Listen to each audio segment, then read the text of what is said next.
Hey, this is Dave from MetalEpidemic.com. Thank you for checking out our YouTube video. Please feel free to hit the subscribe button below if you like this type of content, and we hope you enjoy the review.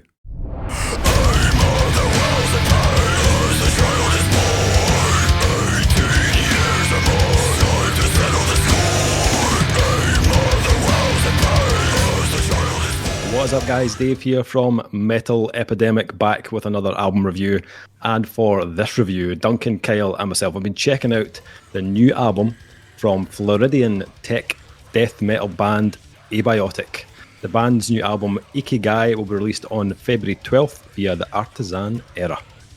So, for those not in the know, Abiotic actually went on hiatus a number of years ago, after the release of their second album in 2015, but recently re-emerged to announce the return and the release of their third full-length album Ikigai, which translates from Japanese as A Reason for Being.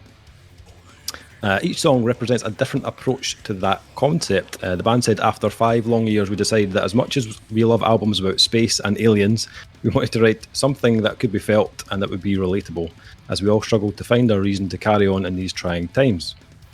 So from what I could tell, it looks like this album contains the same 2 guitarists and vocalist from the previous album, but they have recruited a new bassist and drummer for this release in the last kind of couple of years. I actually remember these guys from back in the old rock and reel days. I'm sure we got both of their albums in for review when we were doing rock and reel.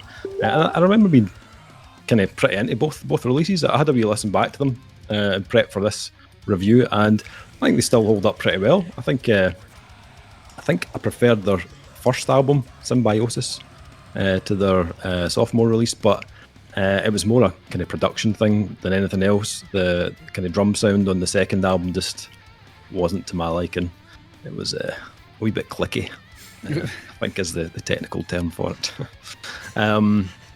So Abiotic, I have no idea if you guys have heard Abiotic before, like Abiotic, this, I have no idea. I'm thinking back around the time that those first albums were released, I'm thinking Kyle might have been kind of more heavily into the death metal thing back then. I know he started to kind of mellow out recently, in his latter years. He's more chilled. He's just like Davis, just shots firing at everyone. It's like, didn't like their old drum sound. It was very clicky. Kyle's a pussy. Let's review the album. What the fuck is going on? Tell you what you want. I just bought a 9-string guitar. There you go. Oh, really? Someone that likes fucking indie pop do that? No, Dave. So I take that back. Suck it. Man points restored. Yeah, it's got bats on the fretboard as well. The most satanic of all the winged creatures. Right. Did you see on Twitter Ozzy Osbourne announced a memorial bat plushie with a removable head to celebrate 30 years since he bit the head off a fucking bat? No. I'm like, oh, capitalism wins. It always wins. Always wins.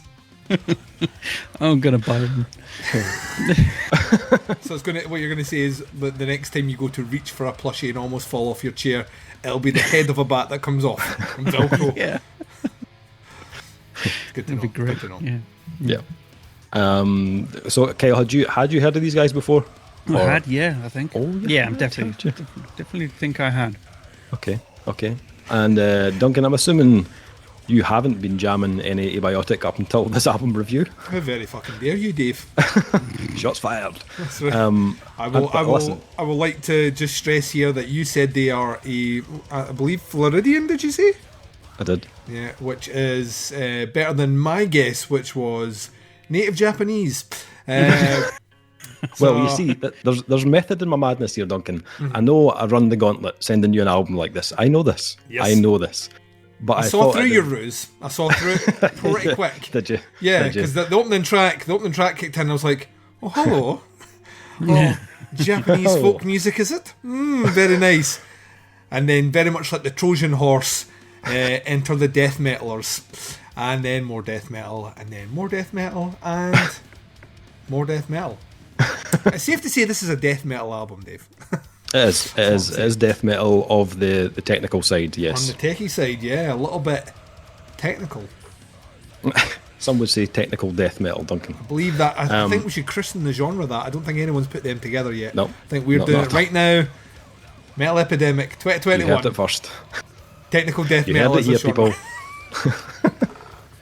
people. Someone should start a festival. Yes. Two, in fact. Called Death Tech. Death Tech. It could be a college that you go to where you don't have the grades to go to a real college. Death Tech. Got my HND, D in death. There we go. So sorry, you were setting this up perfectly before I was teeing that right bit. up there, and it's just kind of went sideways. So after the intro track, which I'm assuming was right up your street, how did you get on with the rest of Ikigai? Surprisingly well with this one, actually. Don't give me that really? fucking face. Like, Dave, That is a shock. Yeah, is it? Is it? Yeah. Is it though? What, you fucking liked it? I don't believe it. No, there's a couple of reasons why this one is a bit more in Duncan's realm.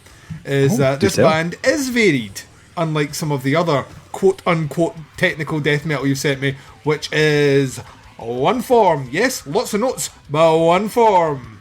This one, tons going on, plenty of changes. I love the production on it, like really, really, really dug the production. Interesting that you were talking about drum change. I don't know what the previous drummer sounded like, but one of my comments was, drummer is a fucking tank. This drummer is ridiculous, and what I like to see is that they replaced, kind of feel like I can get away with doing this joke, that they replaced the drummer and bass player from the old ones, or as I like to call them in the band, the expendable ones. Not that I'm recording right now with a drummer or a bassist. But yeah, so what I liked about it specifically was the degrees of change within the music and how it's constructed. So even on the slightly longer songs, and even then the songs are not particularly long, you can skim through this album fairly fast. There was enough that kept me interested throughout. Now granted, I've only listened to it twice, and actually on the second listen I appreciated it more than the first. And I believe that's because there's another album we'll be talking about later on, which we'll get to it, which will be in a separate review. And through the concept of time, it'll sound like it's a week away or two, or before. Maybe it's before this one. Who the fuck knows? Time is a flat circle. But the big thing for me on this one was, like I say, specifically production. Fucking mint. Love the vocals. The vocal tone is the fucking tits, man. Like really, really, really, really brutal, and it worked very well. There are segments in here that are, and I might get the weird look here, but remind me of the kind of vocal elements with the guitars of a kind of early Gojira, which I quite enjoyed, in that they have a bit of tonality to them, which I like. I mean, yes, death metal by all means have the cookie fucking monster growls and the like visceral high screams, all you want, but if you can then segue a little bit of tonal screaming in there, you have me on board. And this had that, which I liked as a contrast as well. I thought the songs were really well written, so that diversity that I was talking about earlier on is what drew me back, and there's enough going on in the songs to keep me interested. Like, had they played it too samey throughout certain songs, even changing them up in between tracks, it might not have gravitated as well towards me. But every time I felt like, that was probably been playing enough, they would already be on to the next thing and changing it up.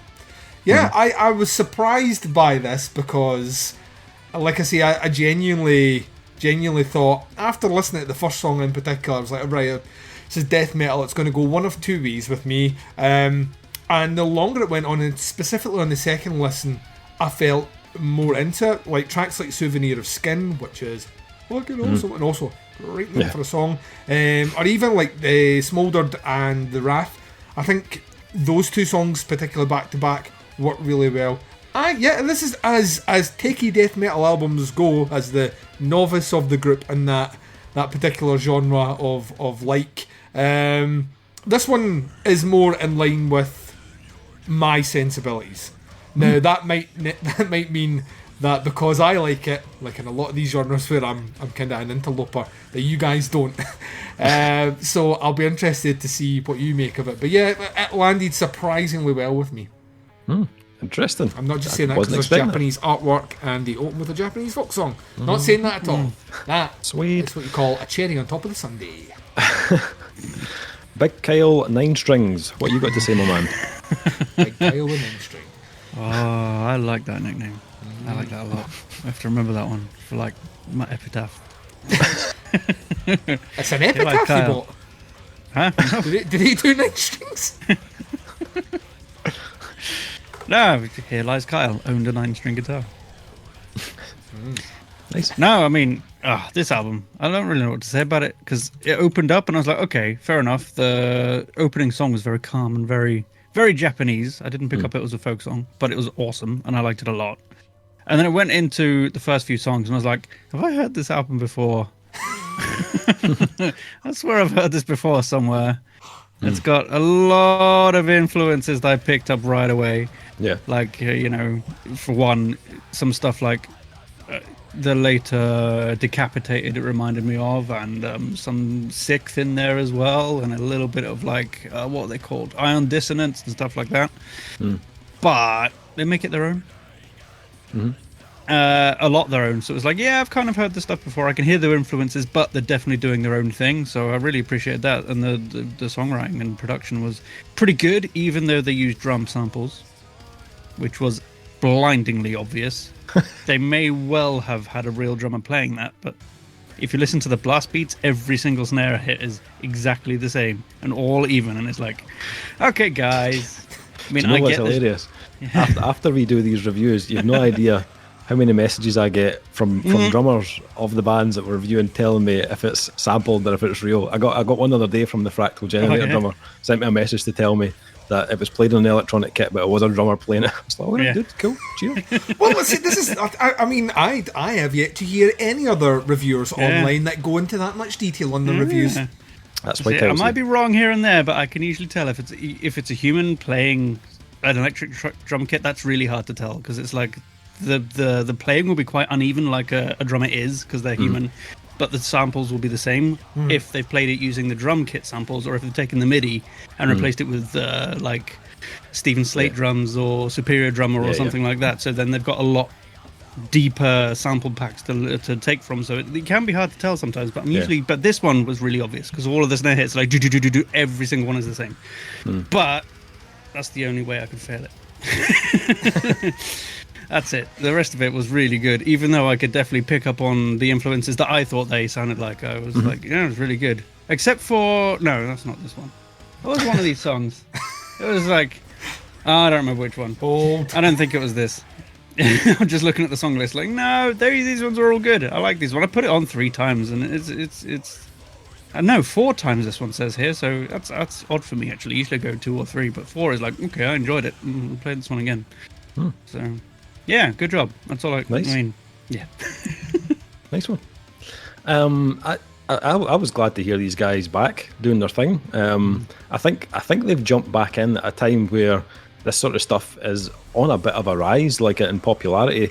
We've had, like, looking at last year, I've had releases from bands like Black Crown Initiate, Cryptodira, even Cult of Lilith, where they're combining this like technical devastating side, but it's got that little hint of melody in the vocals, or a little bit of atmosphere in the music, and I think Abiotic probably fit very well alongside those bands. I thought this album had that kind of like assortment of brutal heaviness. It's got the technical fretwork, it's got a bit of melodic lead work in there as well. As we said, I think they lean slightly more on the techier side throughout this album, but they do weave in some nice kind of breakdowns and some kind of calmer, more melodic segments now and again to try and balance it out. I think the title track, which is like the first track after the intro, is a good example of all those things kind of rolled into one. It's very like progressive in style, but it jumps in and out of blast beats and heavy grooves, and it's got some nice kind of tranquil moments, a little bit of atmospheric piano towards the end of the track and stuff, which I thought was really cool. It's quite a dynamic track, and I think that's something that this band do really well. Musically, very impressive. I was really impressed with the level of musicianship on this album. I think everything sounds really precise, really locked in. It's not a sloppy sounding album at all. The riffs and the lead work, it's intricate. It's really like machine tight. I think if you like bands like the Faceless, Rivers of Nihil, Black Dahlia Murder, there's a lot to like on this release. A lot of the timings and the rhythms reminded me of like really old Contortionist at times too. especially in the heavier, kind of chunkier parts. There's a few breakdowns in that track. You mentioned, Duncan, a Souvenir of Skin, that sound like they could have come right off of the kind of Exoplanet album from the Contortionist, which I'm all good with, to be honest. I'm a huge fan of the Contortionist, so all good with that. My only kind of small gripe with this is while it ticks a lot of the boxes and it's executed very well, I feel like, kind of like Kyle, it's not anything I haven't heard done before. Like if this had came out last year alongside like Violent Portraits of Doomed Escape or The Angel of History from Cryptid Era, I feel like this album would have maybe been forgotten by the end of the year. Those albums had something that really stood out, and that for me was personality. I could tell when listening to those albums who it was. And while I think this is a really kind of solid album, I think it maybe lacks just that little bit of uniqueness, something that makes me identify it as an Abiotic album, if that makes sense. It's not a bad album by any means. I still enjoyed the shit out of this album. There's a lot to like about it, but I don't imagine it's going to be an album that I'm raving about at the end of 2021. It might grow on me more. That's entirely possible, because it is an album that I think benefits from repeat listens. There's a lot going on technically and musically, so we'll see what happens throughout the year, but still a thoroughly enjoyable album. I think if you like technical death metal, this is done very well. As I said, it's very intricate and very precise. These guys are good at what they do. They've been doing it for a while. Obviously, they've had that little kind of 5-year break or so, but they've came back with a very solid album. That's my take on Ikigai. Rating-wise, where are we sitting on this one from Abiotic? Duncan, what are you thinking? 3.5. There's a lot in here that surprised me. A lot to get me on board, and like I say, I like the way they shift things up. I really like the production, and vocals super powerful as well. So yeah, 3.5 from this guy. Awesome. Kyle? Exactly the same. There was a lot to like about this and a lot to get into, and I think it does absolutely benefit from multiple listens because there's so much going on. So I'll probably give it a few more. I'm not sure if it'll end up on my year-end list, but we'll see. Yeah. But yeah, 3.5. It's astoundingly solid. Yeah, I would agree with you guys. I will complete the trilogy, and 3.5 from me as well. Cracking album. Check it out. It drops through the Artisan Era on February 12th. The album is Ikigai by Abiotic. If you want to check the band out, it is facebook.com/Abiotic band. I'll put a little link in the description below to their Facebook and their Bandcamp for pre-orders and stuff like that. Let us know what you think. If you've heard any of the tracks that they've released, or once you've heard the album, let us know what you think. Happy to hear your thoughts. Thanks for checking out the review. Much appreciated. We'll be back with another review very soon. But until then, take care, and we'll speak to you soon. Bye, everyone. See you later.